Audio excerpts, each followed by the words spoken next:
Hello, everybody. It's so good to see you. My name is Kim Daniels, and I am the director of the Initiative on Catholic Social Thought and Public Life here at Georgetown University, where we work to bring the principles of Catholic social thought to national and global conversations, to build bridges across religious and political and ideological divides, and to help a new generation see their Catholic faith as central to their life and work.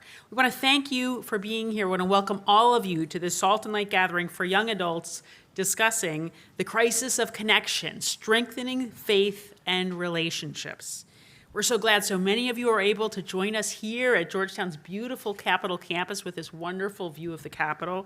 And so many of you are joining us online as well. Thank you for being here with us. So Catholic social teaching emphasizes that people are social. We're meant to live in community, supporting each other, depending on each other, caring for the well-being of our neighbors. We're called to active participation in communities, to cultivate the norms and structures that promote a common good, and to a sense of responsibility for those around us. At a time when more and more young people put their attention funneled into impersonal online channels, the Catholic faith encourages personal encounter, embodied communion, and real solidarity among people. Tonight, we've brought together four remarkable leaders for this conversation. They are Mana Afsari, a writer based in Washington, D.C., and a fellow at Real Clear Politics and at the Real Clear Foundation. Her writing has appeared in many publications, including two recent pieces in The Point on Doomers in Love, on dating and family, and Lost Boys, Last Boys at the beginning of history. Christian Bentley is an advocate for mental health and social justice in the Catholic Church, both nationally and locally in Northern Virginia. He is the executive director of the Josephite Pastoral Center and is involved in several boards, the Initiative on Catholic Social Thought and Public Life Salt and Light gatherings, and he's also in the Center's network, Catholics in Communion, the Archbishop Lyle Foundation, and the Collaborative for Catholic Organizing, and of course, our close colleagues and friends, the Catholic Mobilizing Network. Robert Christian is the Director of Communications for the Franciscan Action Network and the editor of Millennial, an online periodical by millennial Catholics on religion, politics, and culture. He is a former columnist and educator who continues to write and speak about young people, contemporary culture, and efforts to foster solidarity and community. And Christine Emba is a senior fellow with the Initiative on Catholic Social Thought and Public Life at Georgetown for the spring 2026 semester, and she's a senior fellow at the American Enterprise Institute, where her work focuses on gender and sexuality, feminism, masculinity, youth culture, and social norms. She's a contributing writer at the New York Times, where her recent piece on the reason Gen Z isn't dating appeared. Moderating our conversation tonight for the first time as the Associate Director of the Initiative on Catholic Social Thought and Public Life is my colleague Chris White. He's also a senior fellow with us and a former Vatican correspondent for the National Catholic Reporter, and we're so glad to have him with us and with us moderating this conversation tonight. So please join me in welcoming this wonderful group. Thank you, Kim, and thank you all. It's great to be with you here in this room on Georgetown's beautiful Capitol campus, and to the hundreds of you joining online, thank you for joining us. We'll be taking questions from this in-person audience during when we get to the Q&A period. And for those joining on the live stream, please share your thoughts online using the hashtag ConnectionCrisisCST and by tagging GUCST Public Life. Now, a few days ago, I came across an article online which seemed to capture a few trends all at once, and it was headlined, "Friend Maxing at a Protein Slop Potluck." The young reporter chronicled his experience of going to a meetup in Brooklyn. He went with a rotisserie chicken in hand. And this was meant for 18 to 24-year-olds who lack friends, can't seem to get enough protein, and hope that this food slop gathering might offer some form of what the writer described as salvation for an era of profound loneliness. In the end, the food went largely untouched, but at this gathering, these strangers turned would-be friends. He said he was surprised to find, quote, "when our social skills are being degraded by AI, and even our romantic partners are being replaced by those same large language models, these would-be protein heads had managed to have a good time in real life." Gen Z has been dubbed the loneliest generation, and study after study seems to come to the same conclusion that young adults are increasingly retreating from important relationships, dating, partnerships. 2 popes in a row have recognized this challenge, and Pope Leo recently called young people to, quote, put into practice the nature of the church as communion, reminding us that we're inherently social and called to authentic relationships. Tonight, I'm very excited to be joined by 4 terrific individuals who have thought deeply, written wisely, and lived intentionally in an effort to make sense of this crisis of connection. And I want to begin with a question for all of you, and Christine, I'll go to you first.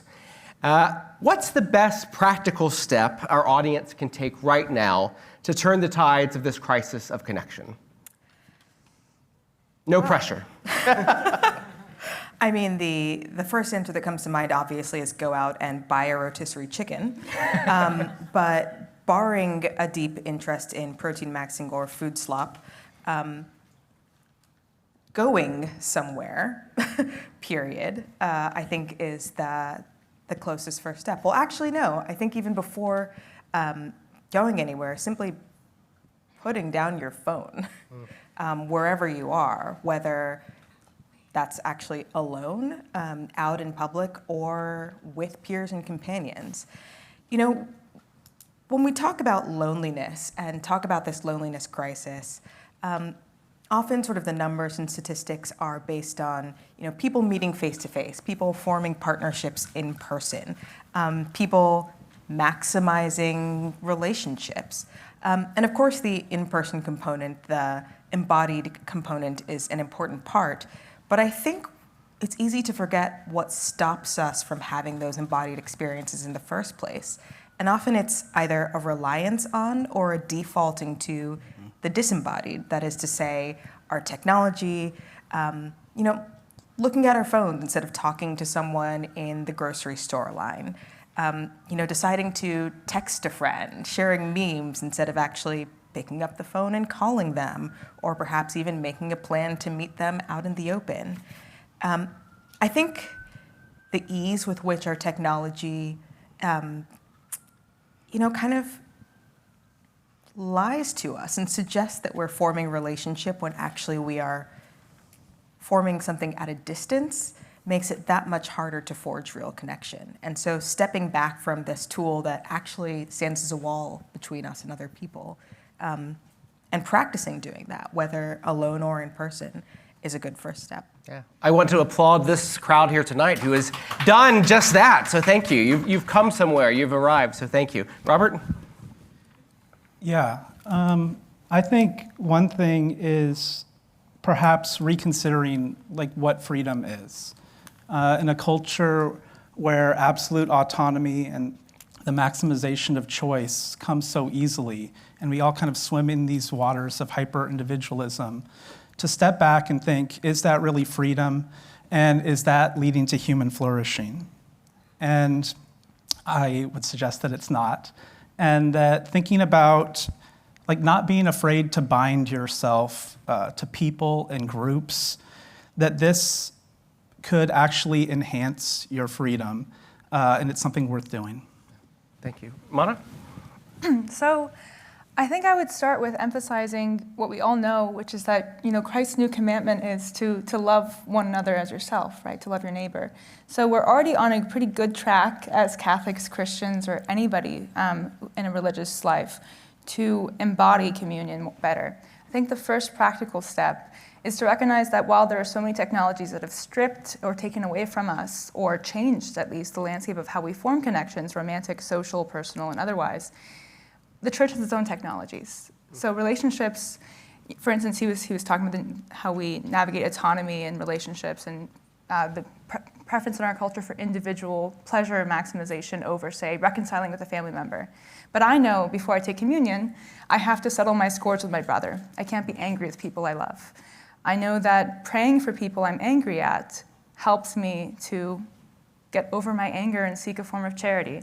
I think the church's virtues of hope, faith, and charity are probably the best way to face a frustrating dating culture, frustrating friendships, and any other types of issues that might plague our relationships. So the church has its own technologies that are much more effective than anything we might find online. For Forgive us our trespasses. Exactly. Christian? I think it goes to, why were we created? What's our purpose, right? Our purpose is to do something whole, to do something holy. It's not just to exist. And I think hyper-individualism causes us just to exist. We just exist on social media. We just exist in a digital world. But when you're tapped into a community, be it a parish community or a group, a civic association, you exist for a purpose. You're doing something for a purpose. And so while it seems kind of cliche to say find a purpose, it starts with that, just one little step into finding a purpose, to building connection, to having meaning behind why we exist. Thank you, Christian. Now, Christine, I want to go to you.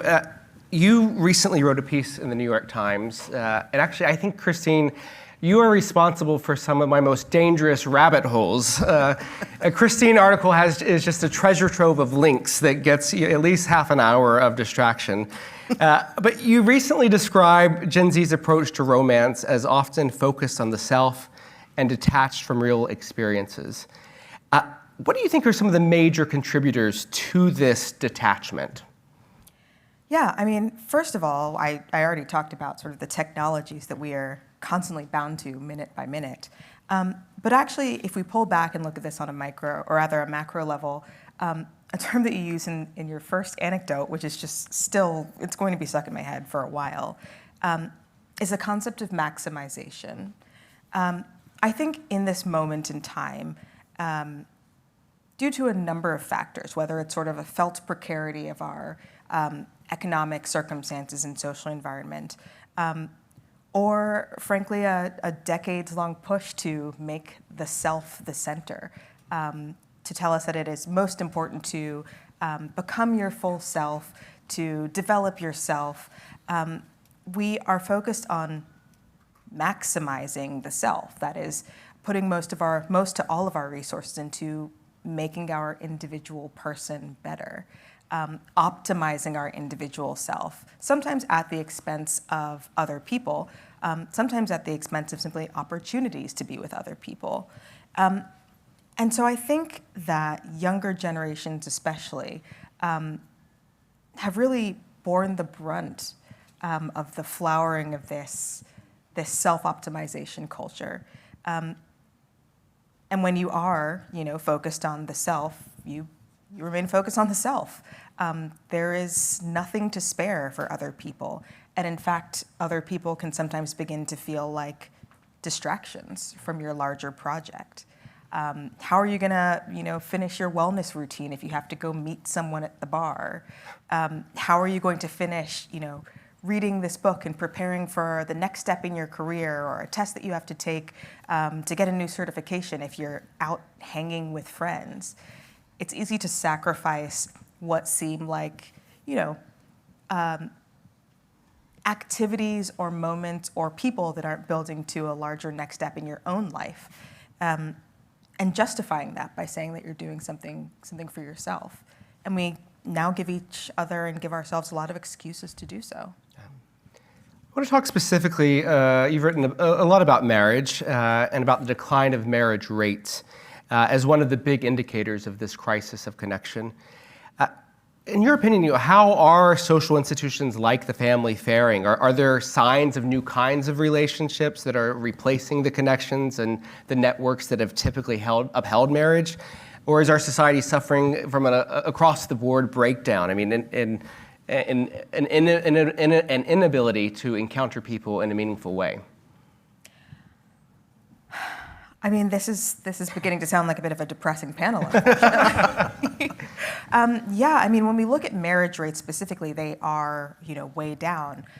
Marriage rates are at a low that has not been seen since the Great Depression, honestly. And demographers are saying at this point that if things continue as they are, fully a third of Gen Z may not ever get married. And there are a number of reasons for that. One, I think, is this sort of self-optimization culture writ large against sort of the story of one's life. Previously, one used to think of marriage as something you do as, the beginning of your life. You get married, and then you build your career, you build your interests, you have your family on top of that. It's sort of a cornerstone of your future existence. Now we've moved towards a sort of capstone idea of marriage, where you only get married after you have fully self-optimized, after your career is in order, after your life is in order, after you've made X amount of money, which seems to be, expanding by the day, how much you'll need to have a family. And that pushes people to push marriage off later and later because they have not felt that they have fully fulfilled all of those things.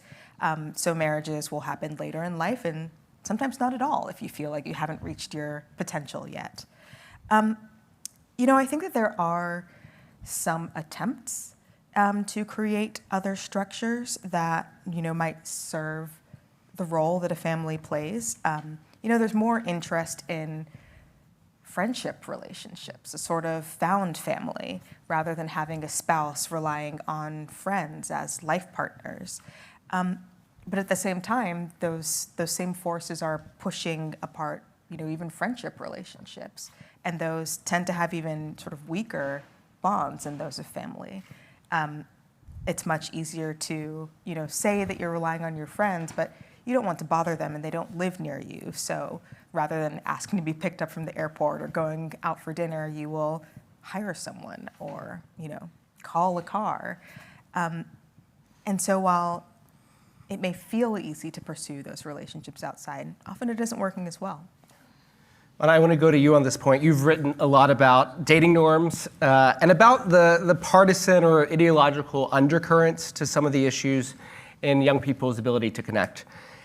In a recent piece for The Point, you noted that, quote, while nearly all of your conservative friends are single, even though they claim they want to get married young, many of your left-leaning, or even though they want to get married young, meanwhile, many of your left-leaning friends are in long-term relationships but say they don't want to get married or have kids anytime soon. What sort of ideological particularities or dynamics are leading to sort of this mindset that is somewhat paradoxical? What I see, generally speaking, is that sort of in the mainstream or in sort of our common and shared public discourse around dating and forming relationships, there's a bit of an anarchy about the shared scripts or cultural norms or practices that lead, to a happy relationship and what even a happy relationship would be, right? That's not a mystery, and it's not even a normative claim. It's just that there's a panoply of different options, and people often get very upset when you try to privilege one over the other, and it causes a lot of debate because it's an issue that's incredibly important to us. So as a result, if you're about my age and dating apps came out when you were in high school, we were certainly sort of after a series of sort of public renegotiations of love by then in sort of popular culture. We had the benefit of growing up without any shoulds, but we also didn't have any rules or guidance or scripts. For fear of limiting our options, we were not given scripts, and depending on how you grew up, of course, there's many other, your mileage may vary. But the issue, I think what's happened is that a lot of young people, and it can sometimes bifurcate along men and women across right and left, have found their own sort of subcultures where there are common expectations. Some have gone to religious or Catholic, Christian, Jewish, Muslim subcultures looking for shared norms around dating. And sometimes those subcultures perpetuate pretty extreme ideas of what it means to be ready for a relationship. Likewise, it's happened in spaces that are more left-leaning or secular or any number of things. And what's missing in all of this, what you see, and I'll speak to the specific subcultures in a moment, is we haven't developed the capacity for personal discernment when it comes to what would be satisfying, even if we do pick up a script from whatever culture we've sort of opted into.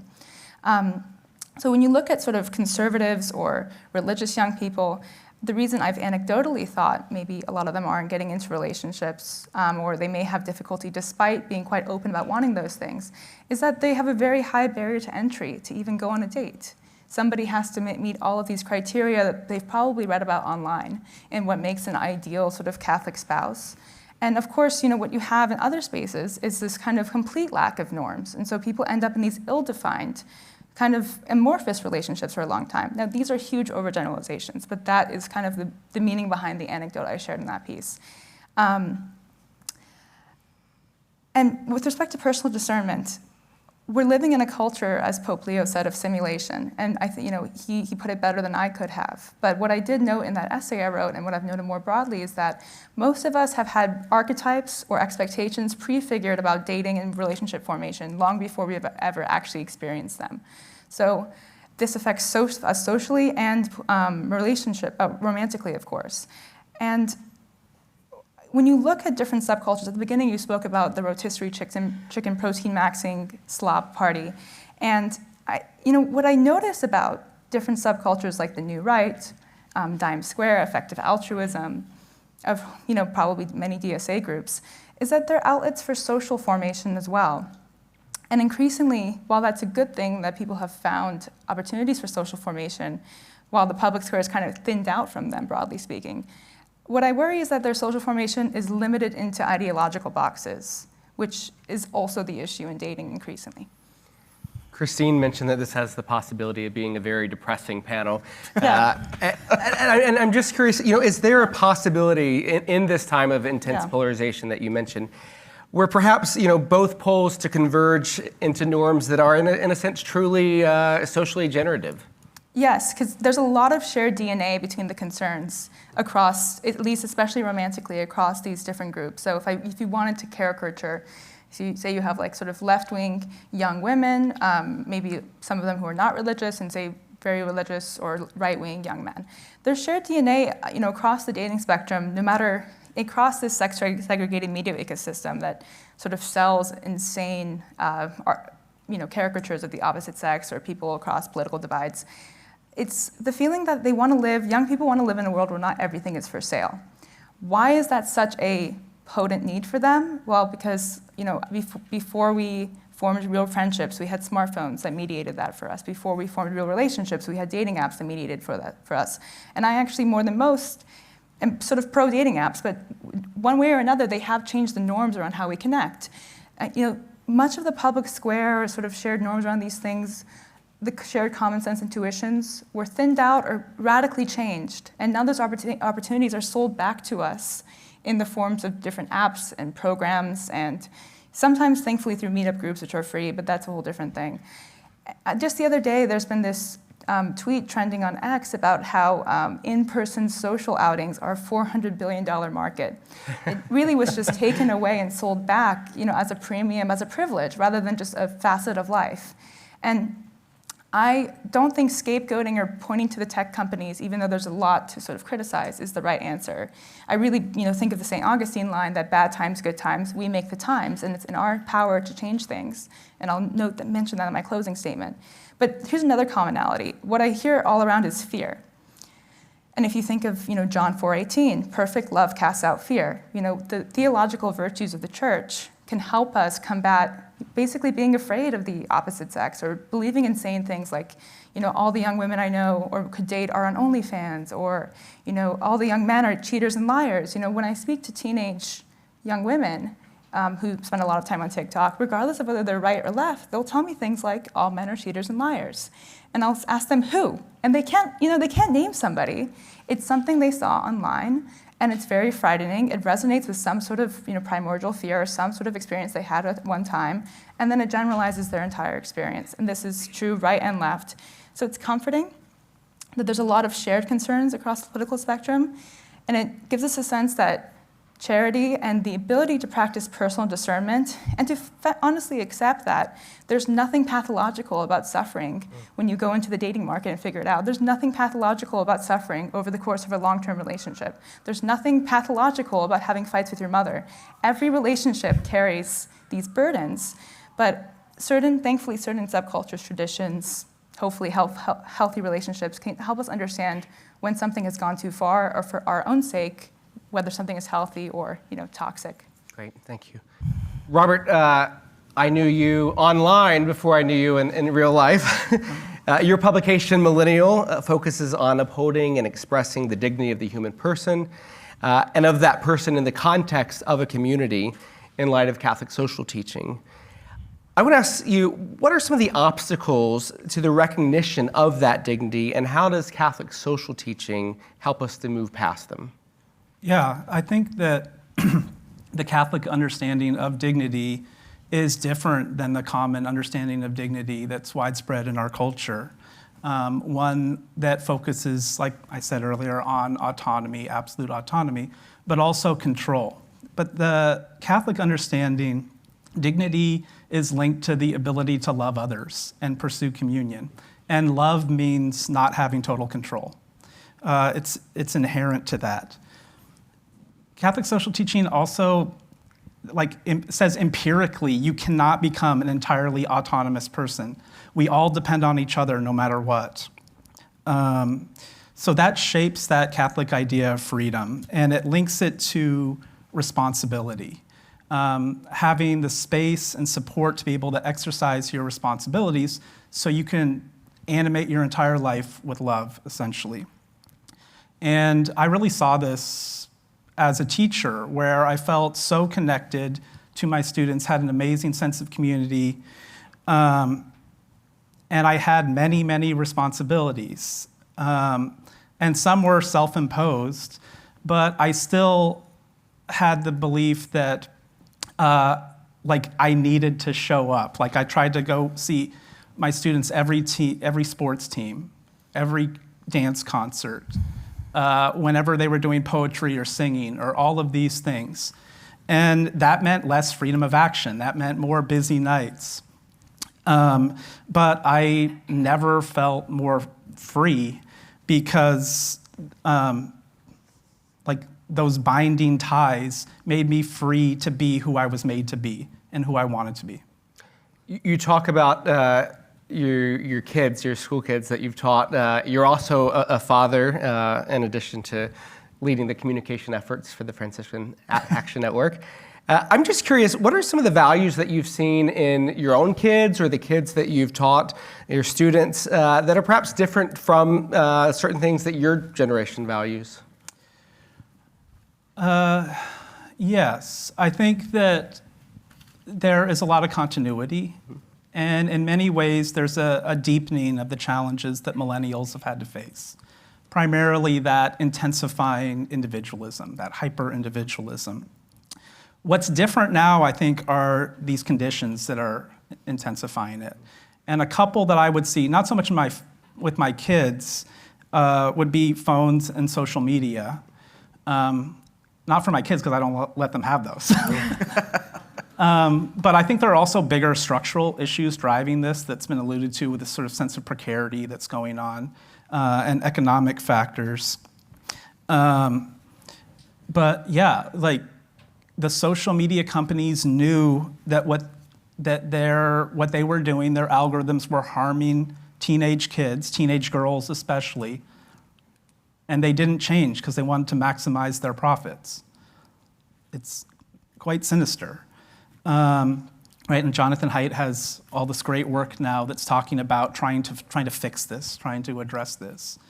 But that's going to be hard to put the genie back in the bottle. And then for boys, sorry, just please. You have similar things going on as well, but you've got gaming, the dating apps, as you guys alluded to a bit, and the way that, it can go poorly on that, and how people can turn to sort of bitterness and things like that in the wake of that. And then I think gambling, we're seeing articles recently about how many young men are gambling, and it reflects this kind of underlying nihilism where they're like, well, I'll never be able to have just a normal life where I have a wife and kids in a good area and a house and everything like that. That just seems so impossible. What if I double my money in a year? Maybe then I can have this lifestyle. But that's not a great idea. You mentioned this nihilism that sort of has set in and has this corrosive effect. And I want to turn to you, Christian, because you devoted your entire life really to organizing people around causes, connecting people in various efforts, and encouraging community around certain shared principles, particularly committed to Catholic social teaching. And I just want to get your assessment of what are some of the political consequences of the breakdown of community, and how does it affect people's abilities to really advocate for their own interest or the interest of the people around them? Well, I'm very happy I don't have to talk about dating, because that's a progressive conversation. I think there are really big three core points in this that isolation is weakening our ability to act together. The first one being that it weakens our ability to be connected, to feel powerful, to feel like we have some sense of agency and change and that we can make that change. I remember being a kid, you can do it, right? Like that wasn't a normal thing that you could do it. But that's gone. And so what we're missing out is what community teaches people. It teaches us that my problem is not a private burden. It teaches that other people also share my struggle. The Christian scriptures talk about how like one problem is not isolated to a single person, right? If you have dealt with something, a multitude of people have also dealt with the same thing. We learn that in community. And because of that, we learn how to act together. Point number 2 is isolation creates this vulnerability to manipulation. That is what scares me the most. I cannot believe how, you shouldn't do this. I don't recommend anyone to do this, but every now and then I get bored and I scroll down the comments on social media and I read what people write. And at first I laughed, and the second time I got worried, and the third time I became sad. Because how vulnerable people have become, how twisted their mind around basic human concepts have become. There's plenty of examples in the media. I won't mention them today. But when we're in a healthy community, we're not isolated and we're not twisted. What does healthy community look like? It looks like we have trusted voices. There's real dialogue that exists. There's accountability. And most importantly, there's space to disagree without dehumanizing each other. Isolation and this loneliness has caused us to not see each other as brothers and sisters, to not see each other as humans. And then my third point that I think is important is that institutions become hollow. Our democracy depends on habits that are learned in community. That's why democracy is failing. I think that's why democracy is in actual deep trouble in the next few years. Is because in order to have a functioning democracy, you must have community. It means that people know how to listen. They know how to compromise. It blows my mind that that building does not listen and compromise. I don't understand it. And that's not a political, that's both sides. I mean, to be human is to be able to listen to each other. To be human is to be able to compromise. And then to serve and show up and participate. A strong feeling that I really have is that a nation cannot remain politically healthy if people no longer know how to belong to one another. And I think in our younger generation, whether it's voting participation or caring about each other, I use an example many times that we as a society will stop in our tracks if we see a sick dog or cat on the side of the road or a sidewalk. And there will be a GoFundMe, and we will take care of that cat, and it will get adopted and taken care of. How many human beings have you walked past? No GoFundMe, no medication, no adoption, no community. And so this isolation has been coming for a long time, but I think with young people, because of social media, because of dating apps, because of the digital world, it's hyper fixated on that. And so I ran away from that into community, into organizing, into ministry to be with people, and found that that's where real life exists. For those of us joining online, that building that Christian is referring to is we're sitting in the shadow of the U.S. Capitol. One of the things, hearing you talk, I think of Pope Francis, whose anniversary of his death we just marked yesterday. Through line, 2 of his major documents, Laudato Si, everything is connected, Fratelli Tutti, everyone is connected. And I want to talk to you about a specific area of your work. You're a vocal advocate for better mental health resources in Catholic spaces. And loneliness is, of course, a huge contributor to the mental health crisis. And when you speak to people or organizations about mental health, what's your advice around sort of preventing or addressing loneliness, and how does it factor into broader efforts to improve mental health? I think that one thing is that we have to talk about it, right? We have to break down the stigma talking about loneliness. I think we have to be empowered to say, I feel lonely. And that's the first step to being able to do something. I think with mental health, it's the same thing. I don't feel well. And that's the first step to being able to do something. So creating spaces to do that. I think the church has done a phenomenal job in recent years of having a pastoral response to mental health, a pastoral response to loneliness. It is not a spiritual illness. There are people that deal with chemical imbalances, and prayer is not going to fix that. It can help, but it can't fix that. So I think the first thing is when we're talking about mental health is having honest conversations about what it is. The people that experience chemical imbalances need to get help, medication, therapy, and counseling. Once that's been met, then we can take care of financial and physical and all these other things. I think that it especially connects to what we're dealing with today.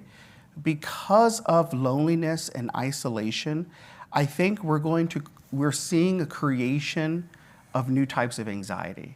We're seeing the creation, social anxiety did exist when I was a kid, but it was not as well known today. And then the catch-22, because of social media and celebrities speaking out about mental health and awareness and isolation, is people have gotten a new lingo that they really don't know the definition to.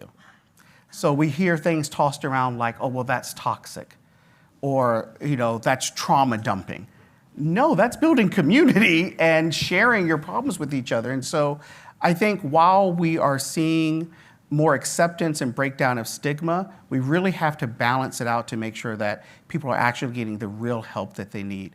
I will say this with the church, with the teachings that we've heard from Pope Francis and now Pope Leo, the encyclicals that have been beautiful, is it's everyone. Everyone matters. One of the most beautiful things that I saw was Pope Francis washing the feet of transgender sex workers. I could never imagine seeing something like that before. How powerful that was for me not to forget the other. And there's power when you think about someone else. The scripture says there's more happiness in giving than it is in receiving. When you do something for someone else and you're not thinking about yourself all the time, you get a happiness from that. You're like, oh, I feel good. What's that feeling?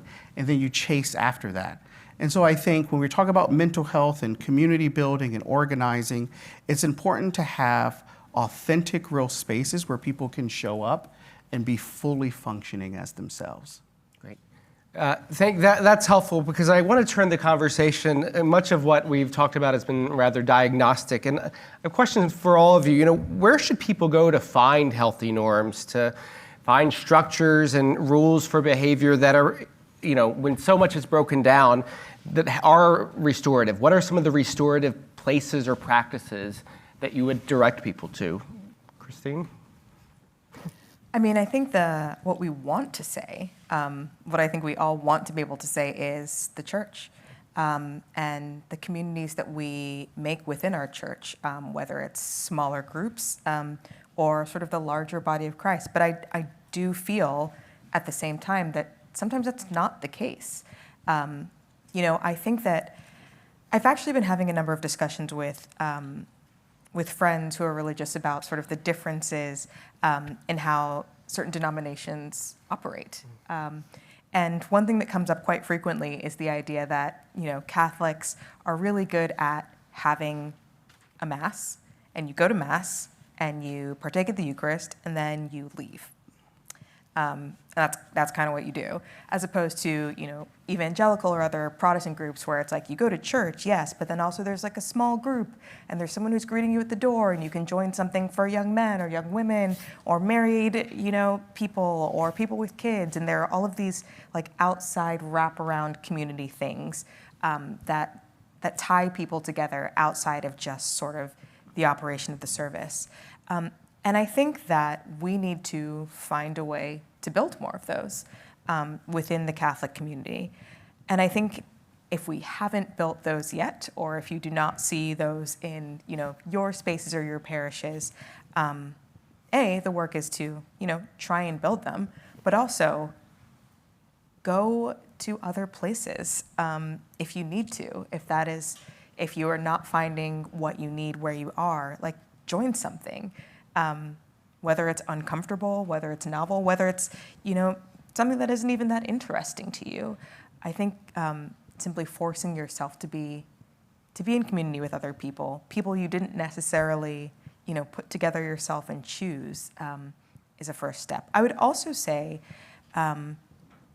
particularly for younger generations, Mana talked a lot about this sort of normative anarchy, this idea that, the old understandings have been kind of tossed out the window and there's not that much there. I think, and I am continuing to find also in my own life, there is real value in seeking out intergenerational groups. Your generation or my generation might not have the norms for dating a relationship or being able to, say, interpret some kind of behavior from another person. But someone older than you might actually have real insight into this, may have experienced this before, and can give you guidance as to how to rebuild those norms, how to act in different situations. Similarly, interacting with people younger than you, frankly, can open just another side of your personality. You may feel more free, more open, more able to be yourself and less sort of surveilled than you might be among other people your own age who you might feel are judging you or who you're comparing yourself to. So creating those, not just sort of horizontal friendships, but vertical relationships can be really helpful. Absolutely. Robert? Yeah, I totally agree. Like, we should be seeing this in our parishes, and we're really not in most places, right? These should be places where people can build community, places where solidarity is fostered across different backgrounds, different socioeconomic statuses, intergenerational, as you said, and also where people are hearing countercultural values, Catholic social teaching, and just a different vision for human flourishing, not places where they're hearing stuff that reflects partisanship and polarization. But sadly, that is somewhat rare. And the church has to do a better job. At FAN, if I can do a little promo here. Infomercial. That's what we're trying to do with our Franciscan Justice Circles, which are these intergenerational groups of people that are living in the same area that come together, meet with one another, and go promote social justice together. And there is this deep hunger for meaning and purpose, for connection, and our Justice Circles, thanks to Nora Pfeiffer, who runs these, and her amazing team, are growing and growing and growing. And we see that hunger over and over again. If we have an event where there's a little discussion, people want to talk. They want dialogue. They're searching for these places. So that should be assigned to our parishes. We've got to figure out a way to do more of this, because it is so easy. If your kids aren't in a Catholic school already, or you're not in a youth program or something like that, you might just be sitting there for an hour a week and feel like not one other person there knows who you are, what's going on in your life, and then you go home and there's no sense of community. And there's nothing an individual person can do. We need to build stuff. I want to put in one more question to Mana and Christian, and then after that I'll open up the floor for questions. So go ahead and start thinking about your questions that you might have. But Mana and Christian, we've talked about some of these social concerns, and they are starting to make their way into policy making. It often feels opaque. What kind of policies might you advocate for that would help actually foster connection, whether at the local level or at the federal level? I can begin. I think, well, I first want to address part of the sort of cultural question you posed to Christine and Robert. I think the sort of endemic flaw or sort of quality of Gen Z or the life that they've experienced so far is a sense of passivity and inertia. And I would say, and that's not really their fault so much, it's just a condition of this generation. What I would recommend is the fastest way to find out what's for you and not for you is just to try, whether that's a relationship, a parish culture, a get-together, a group of friends. It's amazing that if you just take the initiative to host a get-together, a party, a parish group, whatever it is, with some group of people, most people just like somebody setting an agenda, and they will come along, even if it's not a good agenda. People will admire you for trying, and they're frankly a lot less judgmental because nothing else is really going on. Anyone who regularly hosts knows this to be true. I think especially in my age group. And that's true for relationships. Unfortunately, many of us are very hypochondriac, where we're trying to avoid making mistakes, losing some sort of dignity that we don't really have, because if we had dignity, we'd be living full lives. But so hiding isn't a form of dignity. So the fastest way you find this out is just by actually going out and trying things. And if the group of friends that you currently have doesn't respond well, then you're looking for something else. And it's error and failure, but we're only alive so long. And we really ought to be sort of dignifying our time here, the time that God has given us here, by just putting ourselves out there more. And I also think, so even we have been rightly critical of a focus on the self, but there's also a really important role for self-fashioning in all of this, right? I think, in 10 years from now, I think self-fashioning is going to be in style again, given that we have pretty extreme archetypes of trad wife and sort of ideological in-groups across the spectrum right now. Thinking about insisting on what you want, assuming those, we all sort of here probably belong to some sort of religious group that does give us useful and probably very wise limits on what we should want out of life and how we should go about getting it. So we already have a lot of rules, and I think we should follow those rules. So if you are a devout Catholic, I would sort of also think to yourself, well, what do I really need out of relationship? It's probably not going to be something that you can find in the Catechism, despite that it has a lot of good resources. If you want a certain style of relationship, you can insist on that. You trial and error and actually listen to yourself. I think a lot of really sort of perspicacious writers right now have pointed out that the issue with dating is not so much that people have too many standards. That's obviously true, but this is not the group for whom that's the problem. It's that they have too low standards and they're too meek, and so I would insist on yourself. And respectfully, I'm not much of a policymaker, but I think every senator and congressman that is going after some of these companies and really asking them, why do you allow young women and men to be so traumatized, frankly, by the content they're encountering on a daily basis when you know it's monetized? I think it is largely in our power, but policy-wise, I just would encourage those efforts further. Gretchen, you've expressed some frustration about what's happening at the Capitol. Any policy prescriptions? Yeah, absolutely. Where do I start? I think one is, especially for us who follow the magisterium and the churching of the teachings of the church, with Catholic social teaching, that there's so many things. Affordable housing is a crisis. Access to health care is a huge problem right now. We have self-proclaimed Christian and Catholic lawmakers who are voting against giving children free lunch at school. We have a serious crisis of morality and conscience in this country. And this hyper-individualism, this me is important, this anything goes to make an almighty dollar is a cancer and a poison that must be cut out of our society, and especially out of young people, so it can stop there and not continue. So I think in our area, what is going on with housing in your area? What's going on with the local homeless shelter? What's going on with the Center for Domestic Violence in your community? I think about access to health care.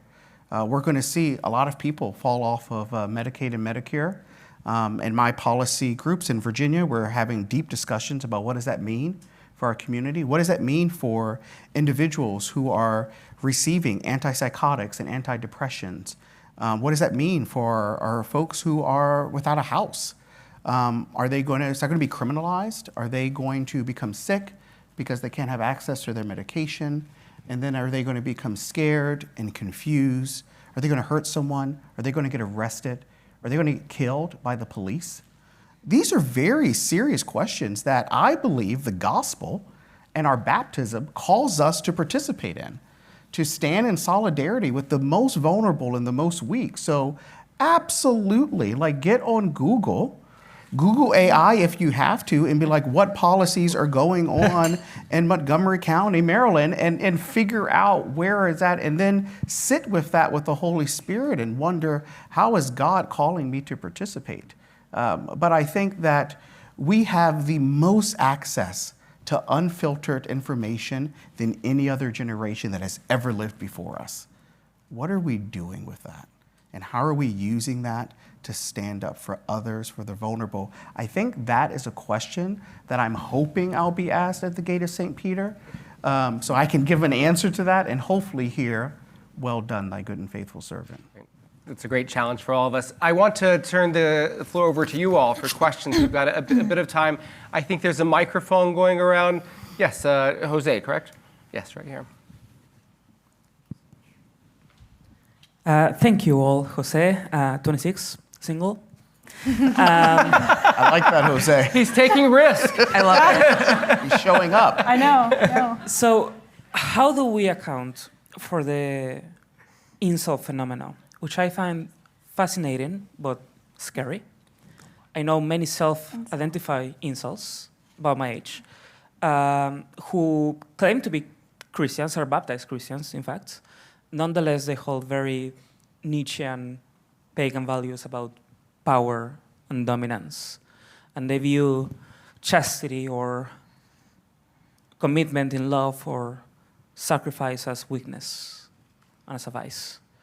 And I'm not sure, like, I don't want to be too unkind because obviously these young men are suffering. I also don't want to be, don't want to give them license to allow them to, just go on in life with these misogynistic, really just unchristian and unethical views. Great. And I happen to know many of them at my local parish, which is rather sad.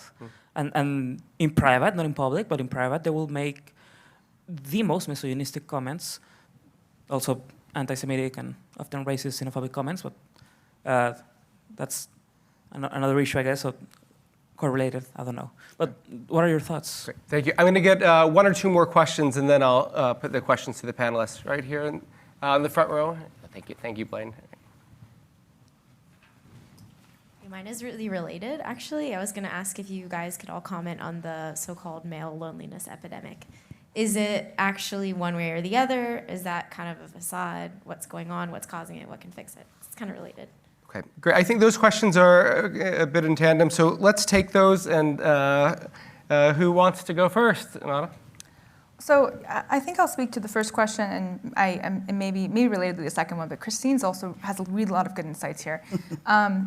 With respect to the existence of whatever you might call young men who are lonely and getting sort of norms from, certain podcasts or certain places, so on and so forth, I think it's the sort of understanding why young men increasingly have subcultures of young men have so much hostility toward women and how it's manifesting even in some Catholic spaces is a really long story and sort of hard to sort of psychologize and get into here. I think a lot of interesting people have suggested that many of them have grown up without male rites of passage, overwhelmingly with female teachers who perhaps stigmatized the way that they learned in school. I mean, you could just point to 1,000 things without excusing it.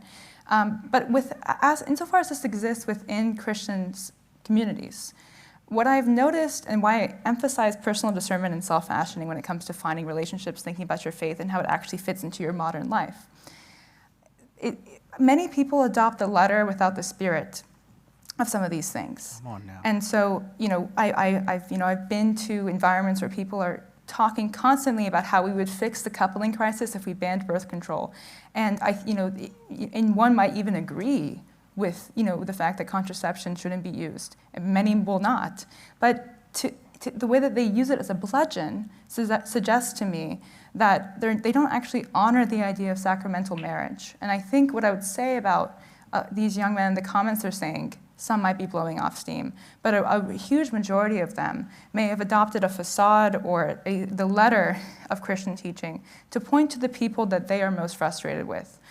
Some idea of promiscuous women, some idea of, other, sort of groups who are not Christian that, exploit Christians or something, right? Then some of these concerns may be true, but they're committing a fundamental, sin, which is judgment. Christ says, "I judge no one," and secondly, they really seem to not understand that sins are all shared.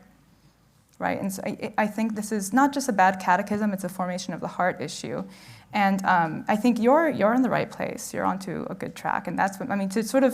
I think the most important thing is that Gen Z has an aversion to disagreement, and open disagreement, especially gracious disagreement. And so the hardest thing is when you hear an anti-Semitic remark or a comment about women that you think is misplaced or wrong or comes from a bad place. Very few people are willing to ask, well, why do you think that? the disagreement that we've been sort of acclimated to is like, that's offensive, that's shameful, you shouldn't say that, how dare you? That doesn't change anybody's mind, even if it's correct. But saying to somebody even, you're stupid and that's wrong, tell me why you think that, is actually a lot more effective, especially for young men. Combative disagreement is much more effective for young men. So those are some high-level thoughts. Christine?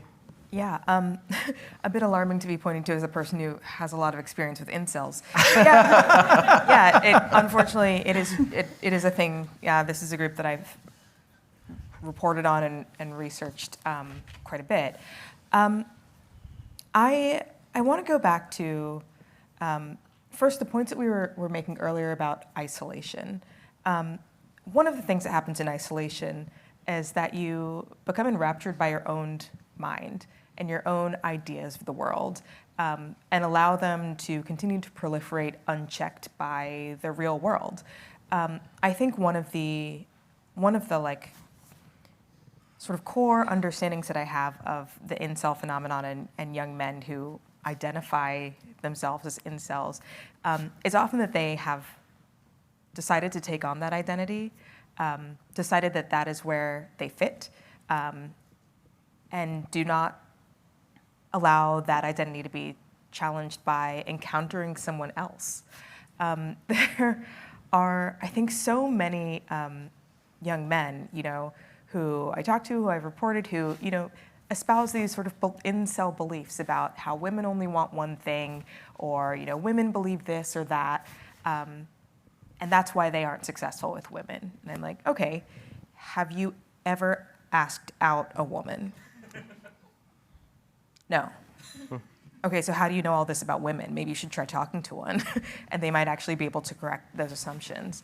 I think this lack of encounter that's become endemic, I think, in younger generations, where, instead of interacting with people, in the workplace, in public, at school, and I think also the fact that many of Gen Z spent kind of formative years of sort of intersex interaction, high school, college, middle school, at home during the COVID pandemic is something that we'll be reckoning with for a long time to come. I think it's a lack of encounter that allows these views to grow and foment and ferment without correction. So actually, I think, Mata, exactly what you're saying, just challenging some of these statements, some of these beliefs. Oh, you say this about, Jewish people. Do you know any Jewish people? Why are you saying that? You think that women think this. There are some women, let's go ask them. Or, make some female friends then, see if any of this is true. I think there's just, we've created these isolated spaces where you can just allow bad ideas to grow.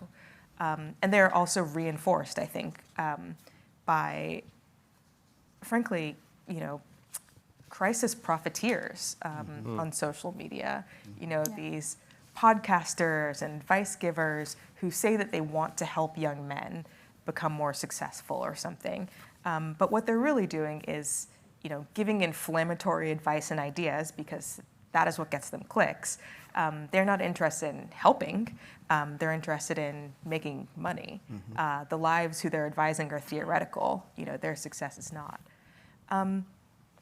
To the loneliness crisis question very quickly. I think that we have recently, over the past couple of years, and I've been a part of this, turned our focus sort of in media and socially to the problem of men because it feels kind of novel. We spent a lot of time talking about women and feminism, and now sort of the worm is turning, and that's exciting. But the loneliness crisis is an everyone crisis. Men and women are lonely. If you look at the statistics about who is saying that they're lonely, both men and women are struggling with this. I do think, though, that tied back to the incel crisis, or this class of young men who identify as such, to be somewhat gender normative, men and women tend to respond to loneliness and sort of failure and discouragement, especially romantically, in different ways. When women, go on a bad date or exit a relationship, the response is often like, man, that was bad. Like, I guess I'll just be alone forever. I'm sad by myself. With men, it is more often, not always, but it is more likely than it is for women to be like, well, that was bad, and it means the world is out to get me, and I need to destroy it.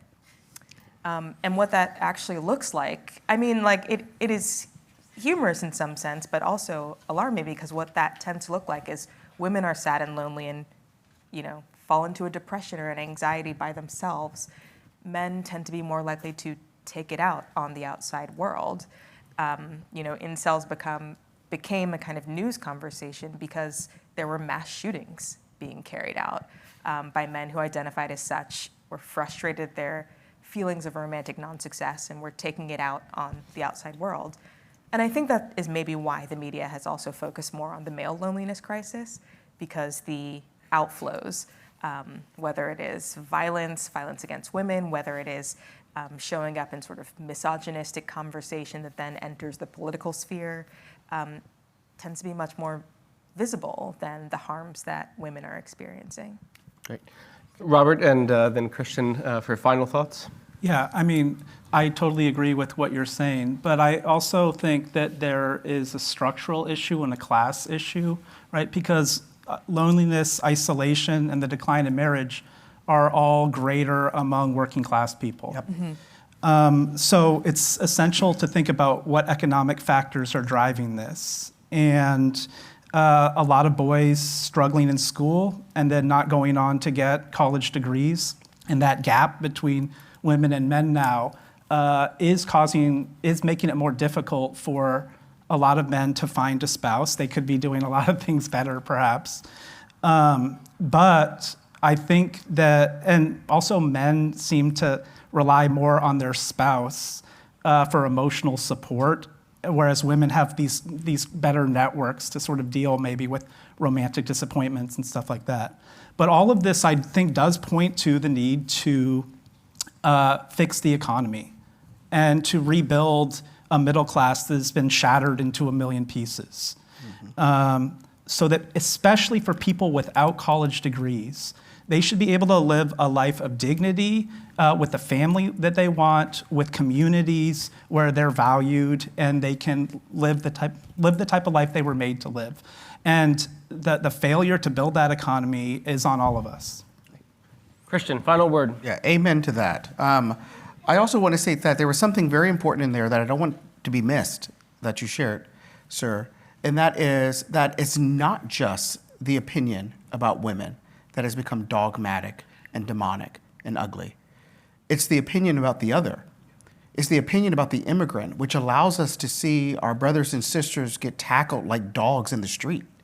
It's the demonizing, degrading of human beings that has allowed this proliferation of racist comments within Catholic subgroups about Black people, about minorities, about migrants, that is disgusting and demonic.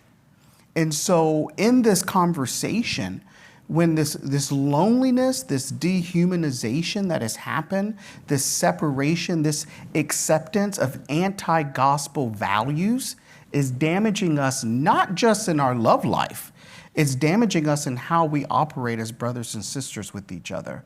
And if you can't be brothers and sisters with your neighbor, you're gonna have a hard time being brothers and sisters with your spouse.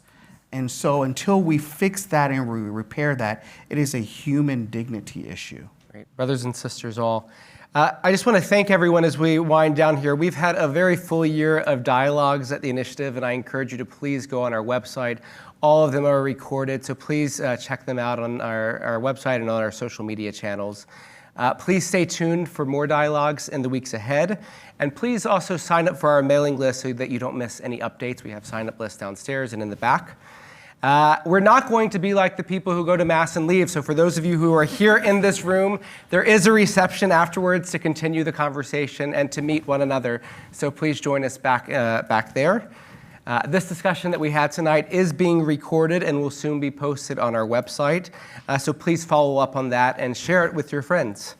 I want to thank everyone who helped putting this evening together, especially the AV and catering teams, to Robbie and the Capitol Campus events team, and to my colleagues, Kim Daniels, Kim Mazik, Anna, Christian, and Blaine, and our student fellows, Neil and Luke.